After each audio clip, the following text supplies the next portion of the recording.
Sean todos ustedes bienvenidos al video podcast del movimiento Viva México. Soy Giancarlo Portillo. Soy Ferdinand Recio.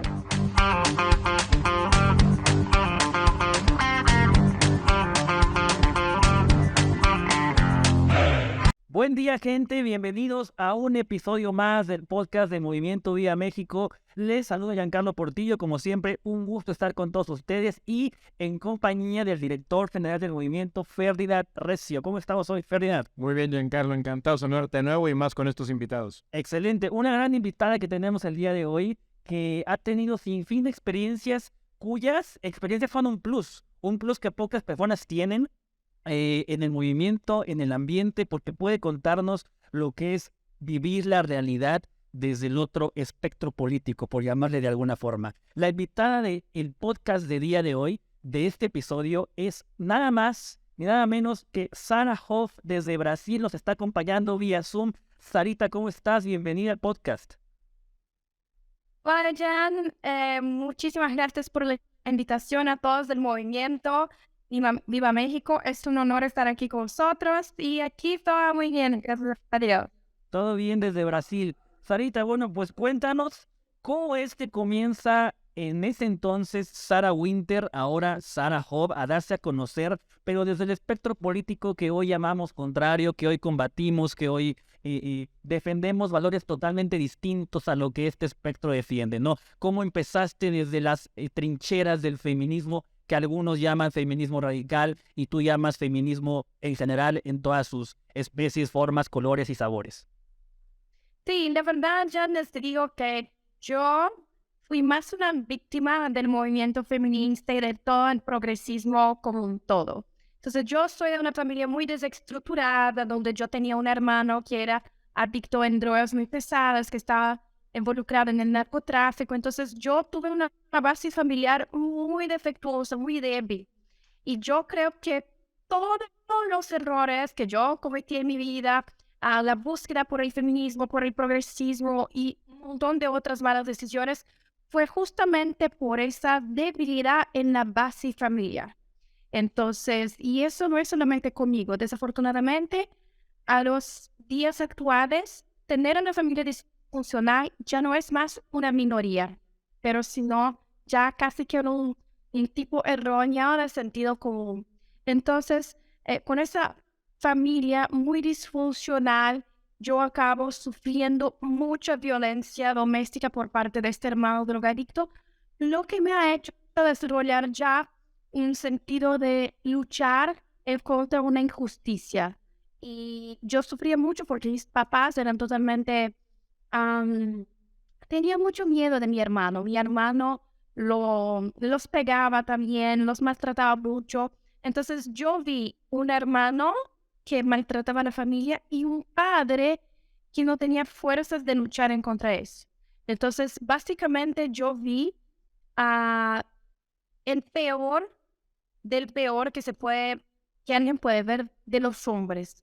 Entonces, a los 16 años, este hermano me echa de mi casa, ya muy, muy, muy involucrado con el narcotráfico, y yo empiezo a vivir en casas de parientes, de amigos, y termino a los 16 años en el mundo de la prostitución. Yo sé que parte del movimiento Viva México también está muy involucrado en lo que es la trata de personas, el abuso infantil, y yo desafortunadamente no por el trato de personas, gracias a Dios, pero todo lo que es la prostitución, la explotación de menores, yo estuve en el medio de eso porque pensaba que era una manera de sobrevivir, ya que yo ya no tenía ni padre, ni madre, ni familia. Yo no podía volver a mi ciudad porque mi hermano me había dicho que me mataría y todo eso.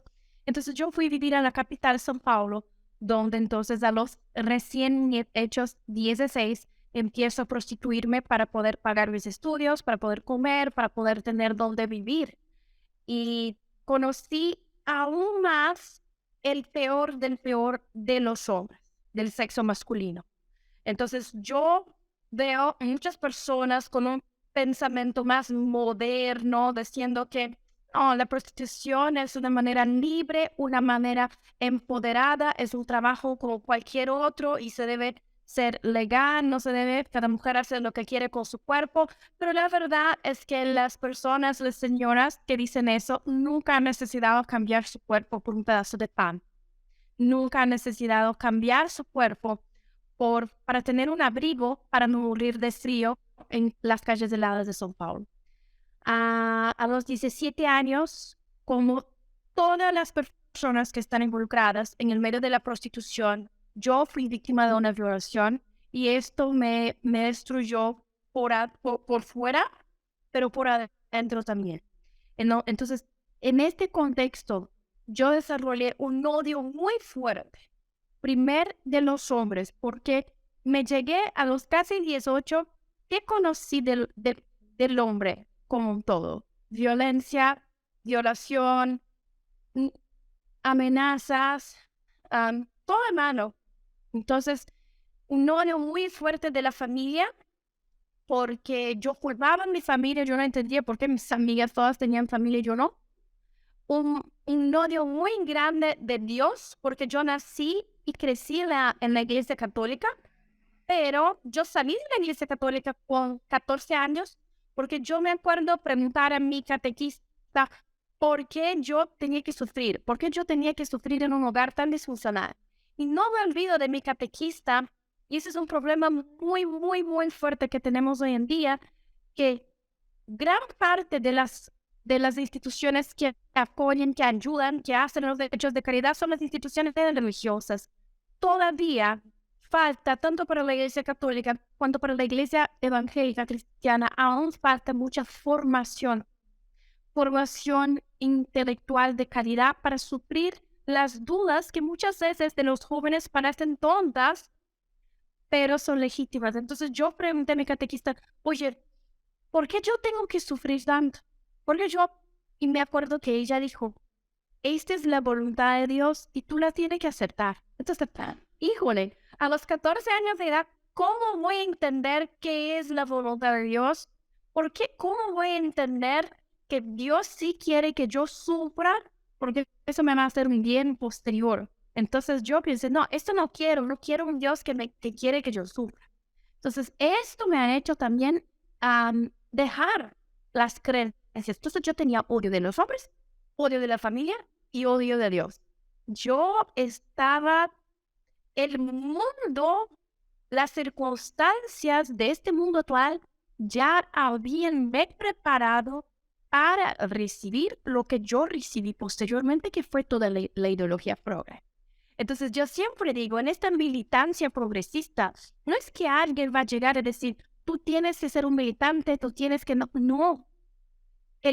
Ya trataron hace décadas de corromper el mundo al punto de que te van destruyendo silenciosamente a través de estas circunstancias, de destruir la familia, Dios, lo que es la masculinidad, la feminidad. Entonces, a los 18 años, ya totalmente traumada, yo conozco el movimiento feminista a través de la prensa, de las redes sociales, de las noticias, y me enamoré. ¿Por qué? Porque yo sabía que era feminismo y yo vi fotos, y esta es una especialidad de Jan, yo vi fotos de chicas fuertes peleando, yo vi películas, yo vi las músicas de mi época, que eran músicas de Lady Gaga, de Beyoncé, yo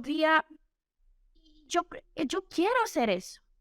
Estas cosas, estas palabras, empoderamiento, independencia, fuerza, esto es lo que quiero. Yo no quiero ser más una víctima, yo no quiero más sufrir, yo quiero ser fuerte y luchar de vuelta.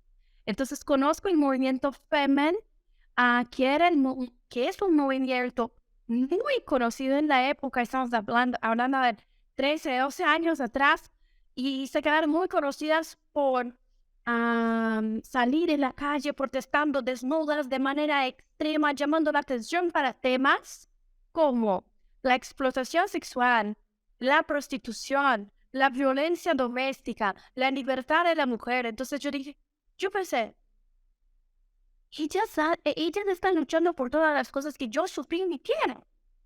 Si yo hubiera conocido este movimiento, esta cosa llamada feminismo antes, quizás yo no habría pasado por tanto dolor como yo había pasado. Entonces yo fui a Ucrania porque ellas eran de Ucrania y yo me fui entonces a Ucrania. Entonces, yo sé que hablo demasiado, así que no, si quieren intervenir para preguntar, ahí, es que como estoy acostumbrada a contar mi testimonio, ahí ya sigo. Pero si quieres preguntar, pues, Adelante, por favor, porque es muy enriquecedor y muchas gracias por compartirnos esta experiencia. no, muchas gracias a vos por la Muchísimas mujeres oportunidad. en México se van a sentir identificadas con esto. Entonces yo me fui a Ucrania porque me invitaron. Oye, entonces ¿quieres hacer parte? ¿Quieres aprender cómo hacer protestas? ¿A cómo llevar esto a su país? Sí, claro que quiero. Entonces me financiaron todo el viaje desde Brasil. Yo ni siquiera tenía pasaporte. Entonces me financiaron hasta la emisión del pasaporte hasta que yo me llegué a Ucrania. Y cuando llegué a Ucrania habían más entre 35 y 40 chicas desde México, Argentina, Estados Unidos, a España, Inglaterra, Francia, Holanda, Turquía, muchos países que estaban ahí listas para recibir un entrenamiento. Y este entrenamiento de 40 días fue extremadamente fuerte, fue un tremendo lavado cerebral donde nosotras utilizaron técnicas de subversión, de manipulación mental y fue muy difícil, fue muy duro.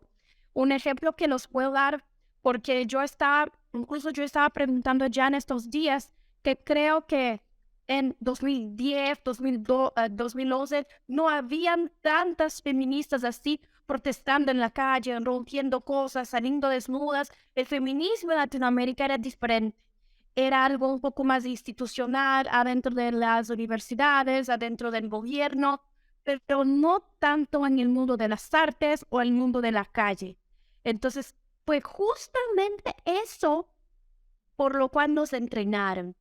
Un ejemplo, yo no puedo contar muy explícito porque creo que si se sube eso en YouTube después lo bajan por el contenido, pero un ejemplo es que nos pusieran todas desnudas en una sala y nos pusieron en lo que en Brasil en portugués llamamos orden unida, es cuando nos ponen en posiciones militares así como que paradas y durante más de 4 horas nos hicieron repetir, yo soy una.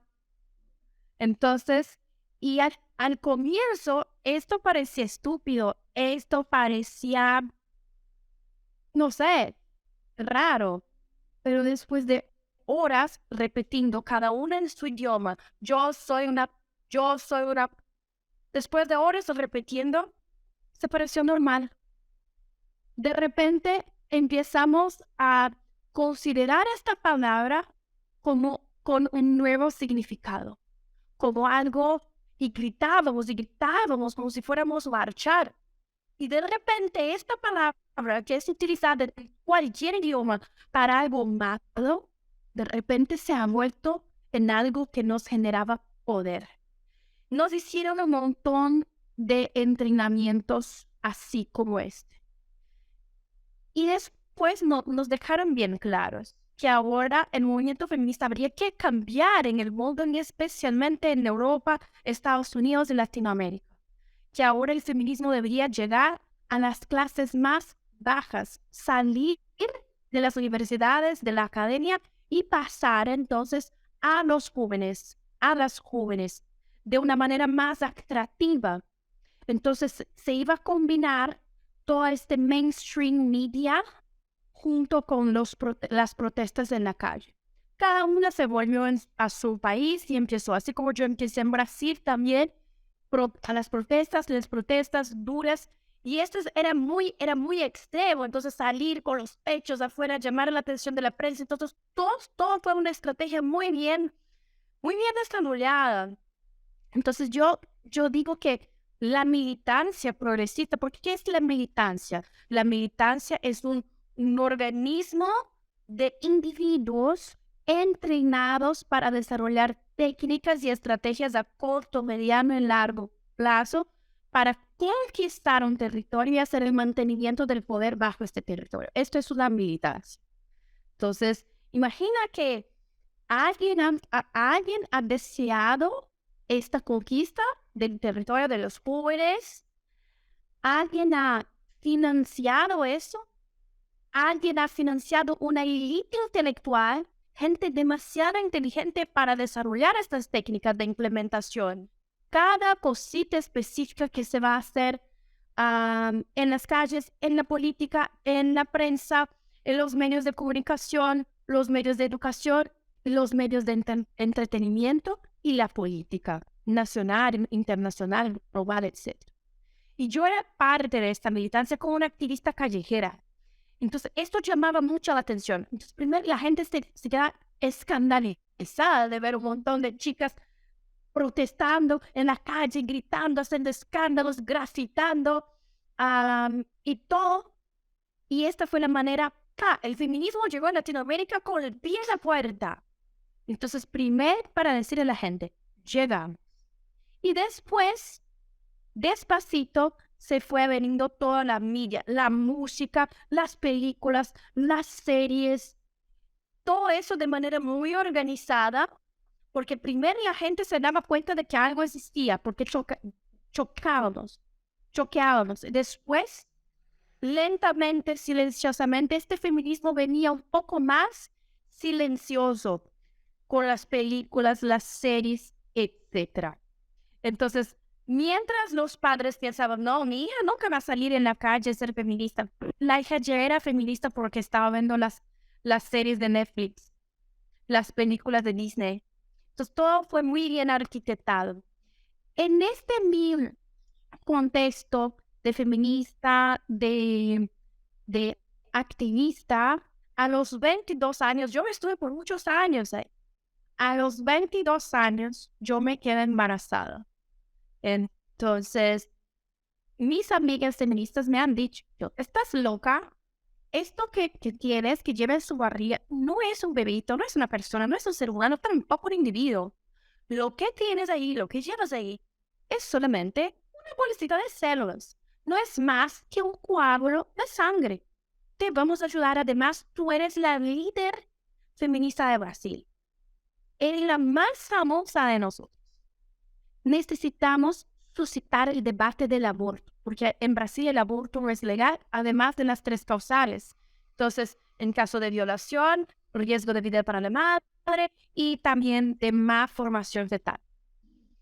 Entonces me decían, tú tienes que hacer un aborto, porque esto va a estar en toda la prensa y podemos utilizar esta situación para suscitar el debate en el Congreso de nuevo. Entonces, no te preocupes, tu estilo de vida no tiene nada que ver con un niño. Te vamos a ayudar en todo el proceso. Va a ser muy seguro. Además de no ser legalizado en Brasil, no te preocupes, te vamos a llevar a la clínica más fancy, más cara que existe, que todos sabemos que mismo donde los países donde el aborto está ilegal, hay siempre las clínicas donde van las celebridades y todo eso. Entonces, este fue el lugar donde me llevaron y yo hice un aborto en un país donde es ilegal, pero yo no considero un aborto clandestino porque no fue hecho como en un matadero o algo así. No, era una clínica, un mini hospital muy limpio, muy bien conducido, además de estar, de todo saber en qué existe y lo que se hace allá. El aborto que me hicieron fue siguiendo exactamente las condiciones, las directrices de la Organización Mundial de Salud para abortos seguros. 10 días después, yo casi me muero. Entonces, yo tuve una hemorragia muy fuerte. Además, yo siempre digo, las personas que tanto marchan y piden por el aborto son las que nunca han hecho un aborto. Las que dicen que han hecho, mentira, porque ninguna mujer en sana conciencia pelearía por el derecho de otras a abortar después de hacer un aborto. Porque te dicen mucho sobre empoderamiento, libertad, estas palabras que la verdad en el momento del aborto, del procedimiento del aborto no significa nada. Porque nadie te cuenta que para hacer un aborto hay que tomar y introducir pastillas, y estas pastillas hechas de prostaglandina van a hacer con que tu útero empiece a contraer, se van a generar contracciones de parto de una forma que nadie te cuenta que para hacer un aborto vas a tener que pasar horas y horas y horas interminables de trabajo del parto. Igual que a los 9 meses vas a tener que parir a tu hijo. La diferencia es que el hijo va a salir muerto y no vivo. Esa es la única diferencia. Entonces, después de pasar por horas de tanto dolor, miedo, después de parir, yo no parí a una bolsita de células, yo no parí coágulos de sangre. Yo parí mi hijo. Yo miré el fondo del inodoro donde está. No había un coágulo de sangre, había un bebé. ¿Y qué iba a hacer? ¿Sacarlo de ahí, ponerlo de vuelta? No hay cómo volver. Muchos llaman el aborto de interrupción del embarazo y eso es malísimo, porque un embarazo no se puede interrumpir. ¿Qué es la interrupción? Es cuando se corta un proceso, pero se lo puede retomar desde el punto donde lo paraste. Entonces, ¿qué es un interruptor? Un interruptor es la cosita donde prende y apaga la luz. Entonces, se puede interrumpir el proceso de energía eléctrica que está conduciendo la energía para prender la lámpara. Pero yo no puedo volver, yo la apago y lo prendo. Con una película, yo puedo interrumpir una película. Yo presiono el botón de pause, voy, hago unas palomitas, vuelvo, presiono el botón de play. Pero un embarazo no se lo puede interrumpir. No se lo puede. Yo ahora voy a presionar el botón de play, voy a estudiar, terminar mi carrera, trabajar, ganar dinero, encontrar un marido que sea bueno, que sea decente, que no sea abusivo. Voy a contar con la ayuda de mis padres y cuando yo esté lista, voy, presiono el botón de play de nuevo y mi embarazo vuelve a desarrollarse. No, esto no se puede. Entonces, 10 días después, yo me desperté en el medio de la noche con una hemorragia tremenda, algo horrible. Las extremidades de mis manos ya estaban rojas, azules o moradas, de tanta sangre que yo había perdido y yo sabía que iba a morir. El dolor que yo sentía era excruciante. Yo llamé a todas mis amigas feministas, 7, 8, 9 amigas, que me dijeron, no, eres nuestra compañera de lucha, te vamos a ayudar. Ya vamos por ti. 7, 8, 9. Nadie ha venido. Me dejaron para morir. Me tardó muchos años para entender lo que se había pasado. La verdad es que todo procedimiento hecho de aborto, post el procedimiento se tiene que hacer un otro procedimiento llamado curetaje, donde se introducen curetas que son como cucharitas hechas de ácido cirúrgico en la cavidad vaginal hasta el útero para limpiar los restos de bebé, de placenta. Esto es un consenso médico. No lo han hecho conmigo. Durante 10 días me dejaron con los restos de mi hijo podrido adentro de mi cuerpo, propositadamente. Yo tuve una afección tan fuerte, y era exactamente lo que quería. Que yo, la feminista más famosa de mi país, muriera de un aborto clandestino. Para suscitar toda una conmoción nacional, para entonces dar el golpe en el Congreso, para entonces legalizar el aborto. Pero ellas... Cuando fuiste a Ucrania, porque digo, me imagino, tú misma lo dijiste, me sacaron mi pasaporte, me pagaron vuelos, me pagaron todo. ¿Lograste descubrir quiénes estaban atrás de esto? ¿Alguien daba la cara o simplemente eran otras víctimas que así como tú fueron utilizadas para convencer a otras personas que sufrían de falta de apego hacia una familia? Saben que yo tengo una teoría que la arte imita, copia la realidad. Ya sé que ha visto la película de la Viuda Negra. De hecho, lo que se pasó conmigo es muy parecido a lo que se pasa en la película.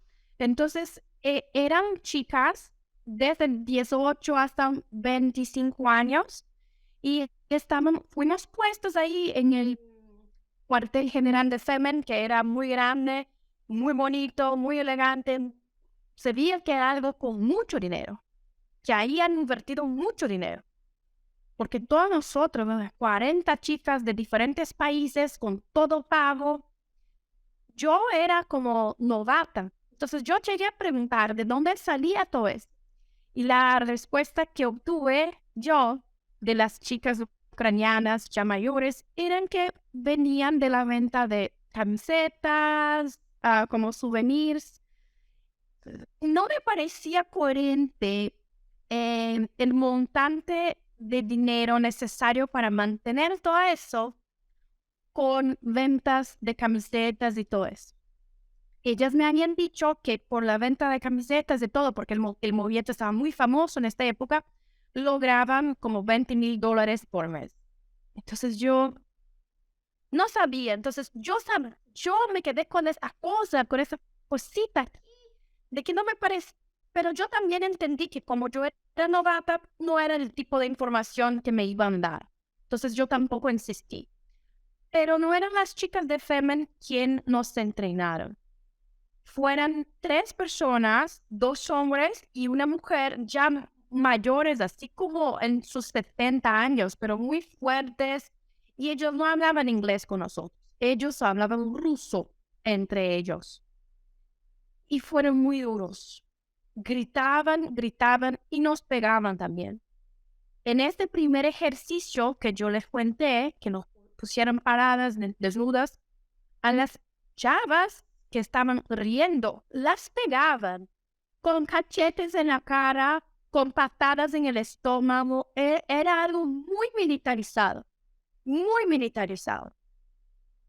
Y tuvimos que firmar contratos de que si algo pasara con nosotros, como algo contra nuestra seguridad, nuestra salud, ellos no eran los responsables.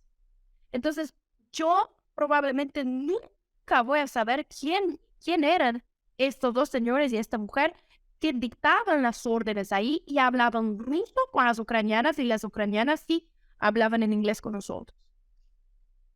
Pero cierto, eran agentes de la ex Unión Soviética, porque por la edad había nacido en la ex Unión Soviética, porque las chicas de Femen, algunas sí, algunas ya habían nacido en Ucrania y Rusia. Entonces, eso creo que es el máximo que yo puedo relatar, porque de hecho, probable que yo nunca voy a saber quién eran.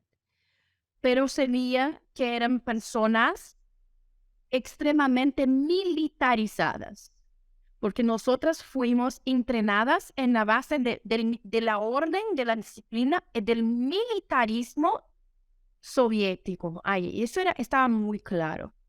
Sobre quién financiaba, o sea, la verdad es que en el fondo sabemos quién. Es que no podemos hablar en alta voz porque no tenemos cómo probar, pero sabemos que muchísimas fundaciones internacionales financian proyectos progresistas, feministas, de género,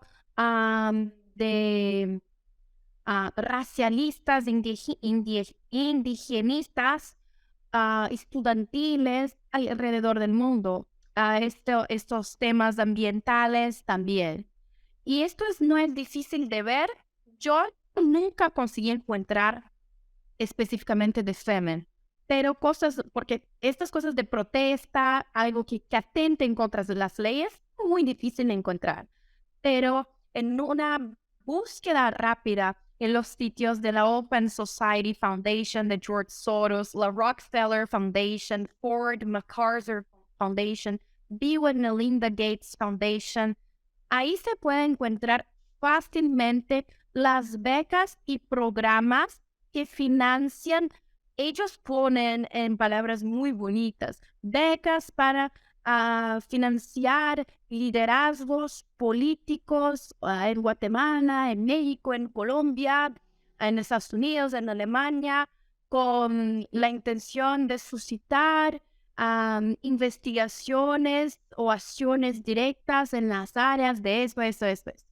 Y cuando se ve el montante de dinero, se ve que son millares y hasta millones de dólares invertidos anualmente en estos temas. Entonces, yo creo, en mi opinión personal, que el dinero que financiaba Femen venía por lugares como estos.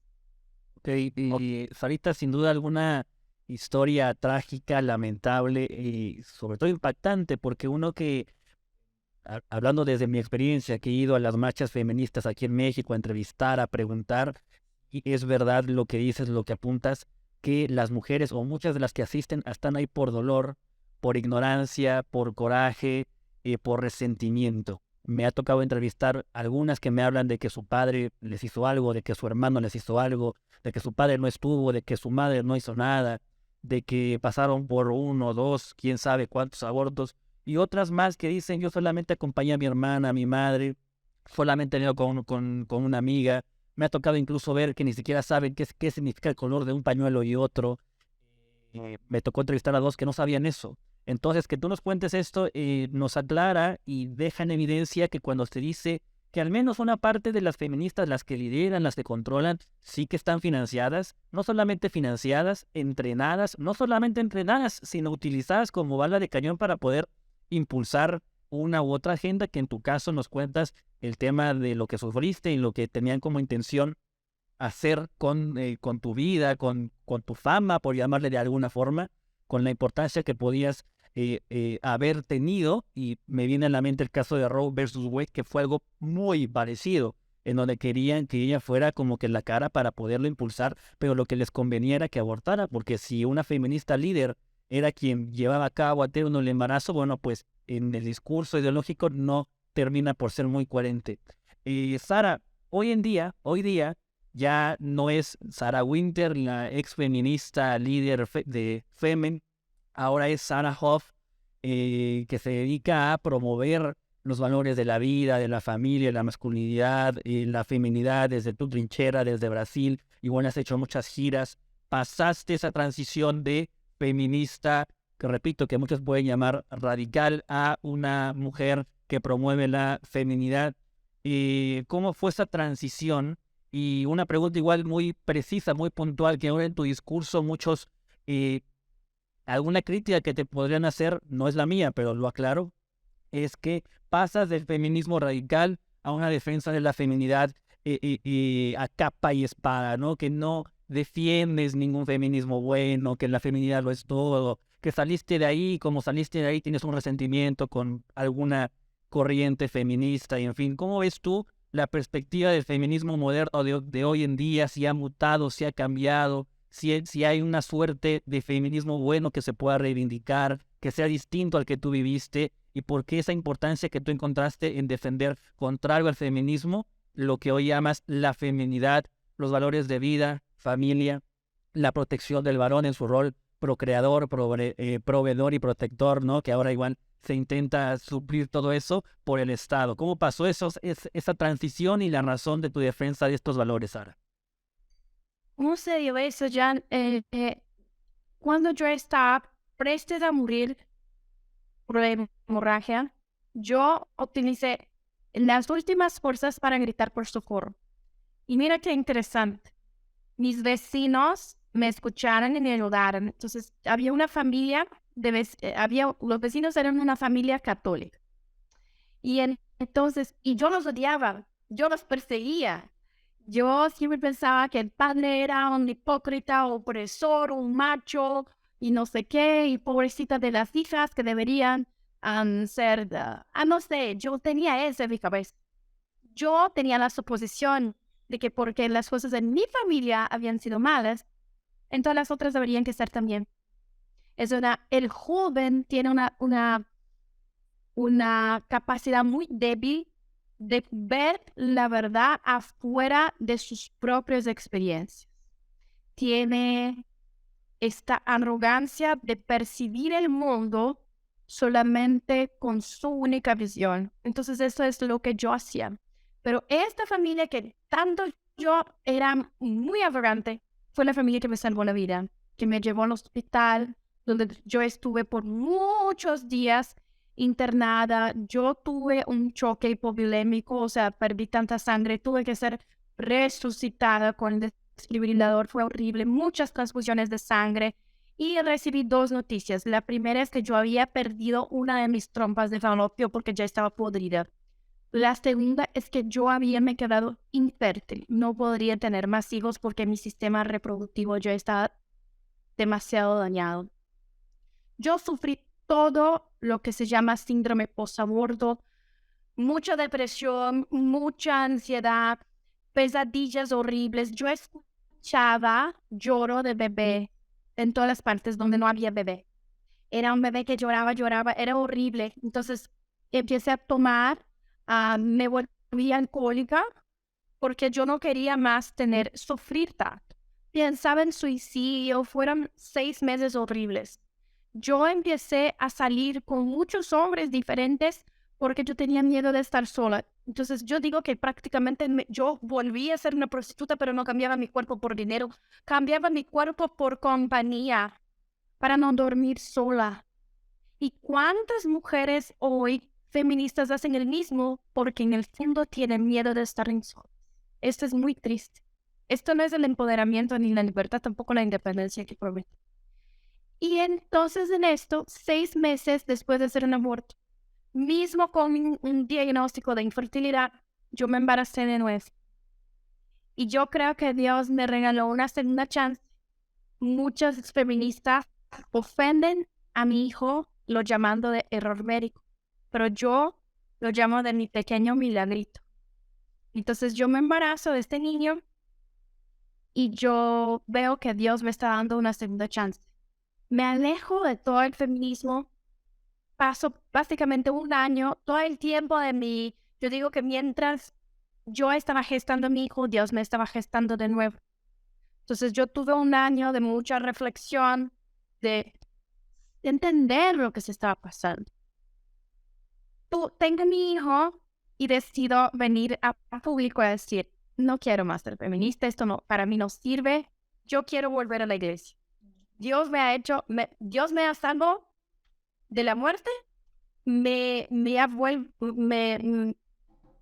dio la capacidad de generar de nuevo, y yo quiero volver a ser católica. Entonces yo sufrí una persecución tremenda.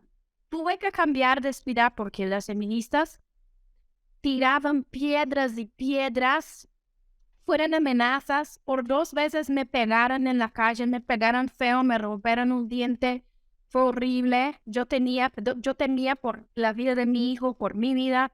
Así que cambié de ciudad, fui a vivir en Río y empiezo a conocer el movimiento Pro Vida. Y cuando yo salí del feminismo, porque yo era financiada, entonces después de entrenamiento volví a Ucrania, me financiaban. Entonces yo recibía unos $200, $300 por protesta, hacía una protesta por semana en la época. Esto en Brasil valía muchísimo dinero, entonces para alguien que no hacía nada, que no trabajaba, que no estudiaba, que no tenía hijos, no tenía responsabilidad, esto era un tremendo dinero. Y después, esto fue el primer año, después se fue aumentando. Y cuando dejo de ser feminista, ¿qué iba a hacer de mi vida? Porque yo perdí 5 años. Los primeros 5 años de mis 20 años yo perdí el feminismo. No hice una licenciatura, no estudié. Al revés, cuando me di cuenta, parecía que yo había embrutecido, como si mi cerebro hubiera como que, no sé, el tiempo que pasé en todo esto. Y yo, mi hijo recién nacido, yo no conseguía ningún empleo, ni en telemarketing, ni nada. Porque nadie contrata mujeres con hijos recién nacidos. Entonces, el movimiento Pro Vida, que durante 5 años yo perseguí, fueron los que me regalaron pañales, comida, ropitas a mi hijo, asistencia psicológica, psiquiátrica, jurídica y social a mí. Pagaron mi alquiler por 1 año, me metieron en la Universidad de Relaciones Internacionales. Durante 1 año pagaron mi licenciatura hasta que yo empecé a caminar con mis propios pasos, a trabajar aquí, y dejé de ser ayudada y empiezo entonces a ayudar. Empiezo a dar conferencias, empiezo a estudiar mucho y así empezó mi carrera. Durante mucho tiempo yo llevé el nombre de Sarah Winter, que era el nombre que las personas me conocían, pero recién hace 1 año que me casé y tomé el nombre de mi marido. Y mucha gente me cuestionó, no cambie tu nombre, este es el nombre de tu carrera, es el nombre que todos te conocen. Yo dije, no, yo voy a cambiar mi nombre por 2 razones. Primero, que el nombre Winter no era mi apellido de verdad.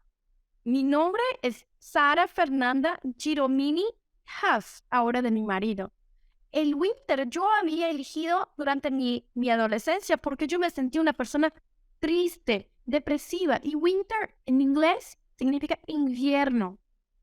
Entonces, yo pasé mucho tiempo de mi vida, prácticamente 15 años de mi vida, en un invierno, en el frío. El invierno es la temporada que se viene y el frío mata, saca la vida de las cosas. Y hasta esto, Dios me ha privilegiado porque el apellido de mi marido es Huff. Y Huff en inglés es como este suspiro de vida. Entonces decimos cuando un bebé nace que sus pulmones están pegaditos. Este primer suspiro es como un... Y eso lo llamamos de Huff. Cuando tenemos que hacer tomar el fónego para soplar, ese es Huff. Entonces yo creo que Dios me ha dado hasta una nueva identidad donde yo tuve que salir. Se acabó este invierno de mi vida y Él me ha bendecido con el soplo de la vida. Y obvio, no hay nada más familiar, femenino, tradicional y conservador do que una mujer cuando se casa tomar el nombre el apellido del marido. Entonces, esta es una manera de honrar a mi marido, su familia y continuar la tradición. A mí no me importa mi carrera. Esto la gente se va acostumbrando después. Sería más feminista de mi parte si yo hubiera mantenido el Winter solo porque va a beneficiar mi carrera. No. La gente se acostumbró con Winter, se acostumbra con Huff también. Y sobre el feminismo, bueno, la gente tiene una tendencia de siempre ver las cosas buenas en todo. Y eso no es totalmente cierto. Yo digo que muchas cosas no hay como sacar el bien de las cosas que son naturalmente y genuinamente malas. Por ejemplo, un pedófilo. No hay un pedófilo radical, un pedófilo mediano, razonable, y un pedófilo bueno. Lo que es malo, es malo. El feminismo es un movimiento social que tiene como objetivo destruir la naturaleza de la mujer. La naturaleza de la mujer de nutrir, de cuidar, de embellecer, de enseñar, de amar. Esto lo destruye. Yo digo que todos los hombres y mujeres nacen con virtudes y vicios. Entonces, una virtud es un hábito bueno y como un vicio va a ser un hábito malo. Nosotros ya nacemos inherentes, intrínseco a nosotros, hombres y mujeres, con nuestras virtudes y nuestros vicios. Y son diferentes porque nosotros, mientras seres humanos, hembras y machos, hombres y mujeres, somos diferentes. Entonces, la mujer tiene como virtud el cuidado. La mujer cuida de sus amigas, cuida de su familia, cuida de sí misma, cuida de la comunidad que está, cuida de sus vecinas. La mujer cuida. La mujer trae la belleza. La mujer va a arreglar el hogar, arreglar a sí misma. La mujer inferniza la vida del hombre para que ponga esta camiseta con estos pantalones. No está bien. La mujer trae la belleza. La mujer multiplica. Y eso es maravilloso. Tú regalas a la mujer ingredientes y ya te regala de vuelta una reflexión, un plato completo. Tú regalas a la mujer una casa y ya te devuelve un hogar hecho bonito. Tú regalas a la mujer un beso y ya te regala un matrimonio. La mujer multiplica. Tú regalas a la mujer un matrimonio y ya te devuelven hijos. Tú regalas a la mujer un poquito así de celo y ya te multiplica en el infierno de tu vida. Para el bien o para el mal, no importa. La mujer multiplica.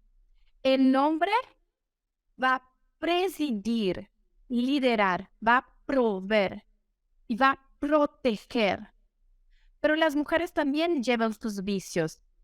El demasiado celo, escándalos, el chisme, el drama, el control. Estos son vicios femeninos.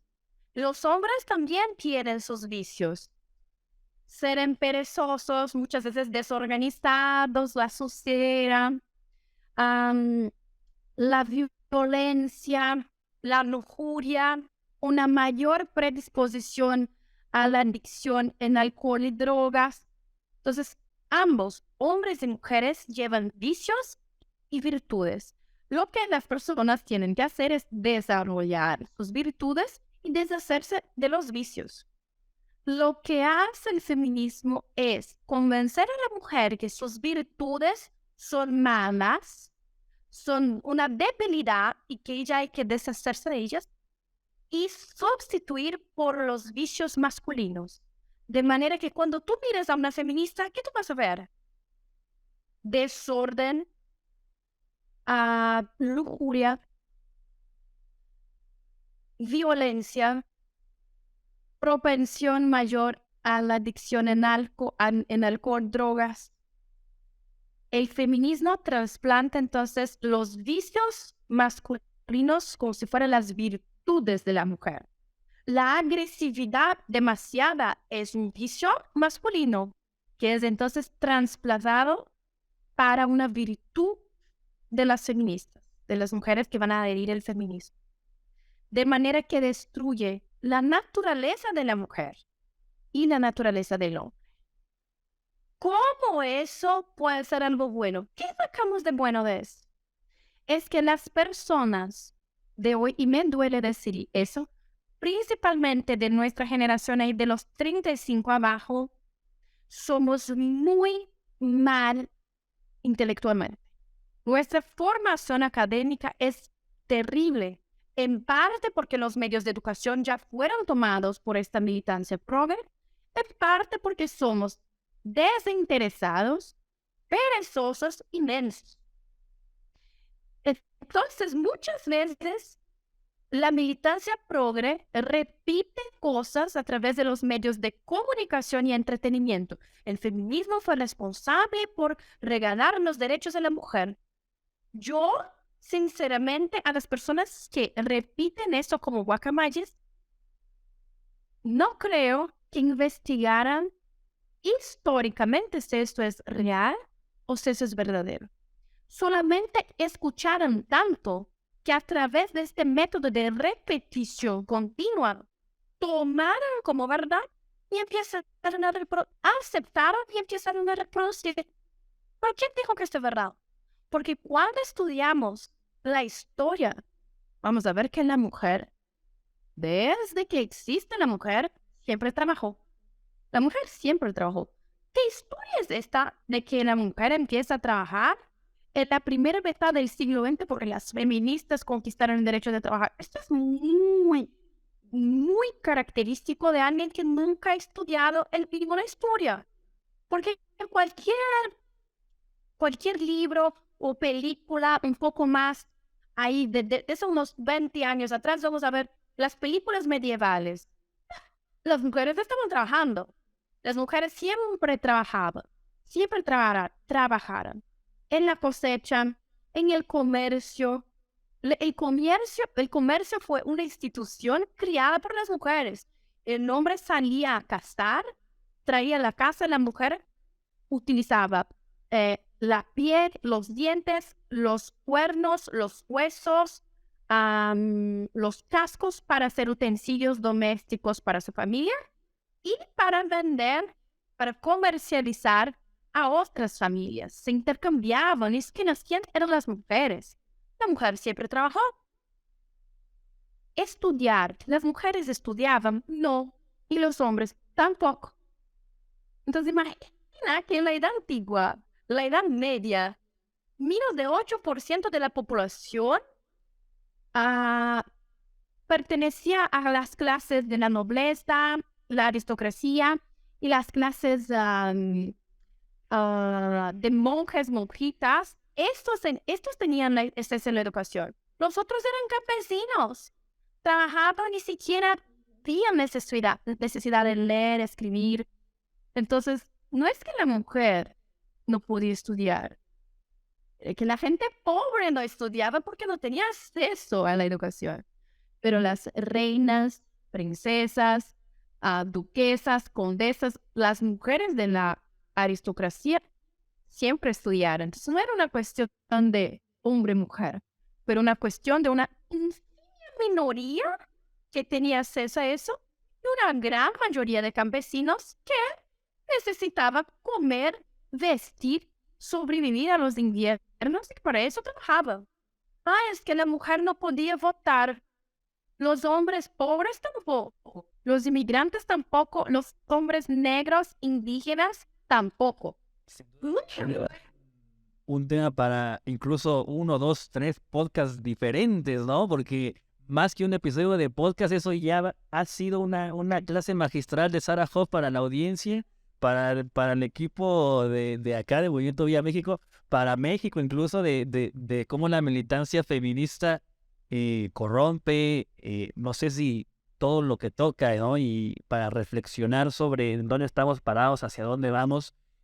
A la gente que nos está viendo, perdonen que tenga que cortar el episodio, pero bueno, No te preocupes. pasando ya todos, no sé si ya estén por dormir, si estén por trabajar, si estén por iniciar actividades, no tengo una más remota idea de desde dónde y a qué hora nos estén viendo, pero Sarita, me toca agradecerte por haber aceptado la invitación desde Movimiento Vía México a participar con nosotros en este episodio de nuestro video podcast, a la gente que nos escuchó, que aprendió de ti, a nosotros que aprendemos de tu testimonio, que aprendemos de tus experiencias, que aprendemos de la perspectiva que ahora defiendes, por la cual ahora estás luchando en tus redes sociales.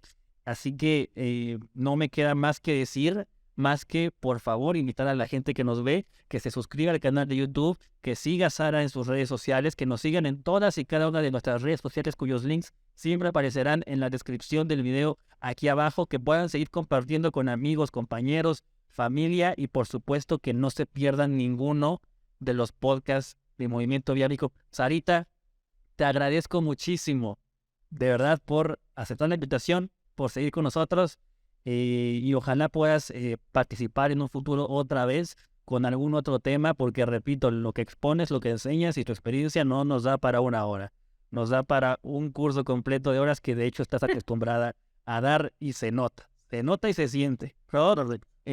Fer, ¿algo más que agregar? Muchísimas gracias por desnudar el feminismo como lo hiciste, Sarita. Gracias por esta cátedra, como dice Jan, que nos has dado. Y ojalá podamos tenerte pronto para continuar este diálogo y profundizar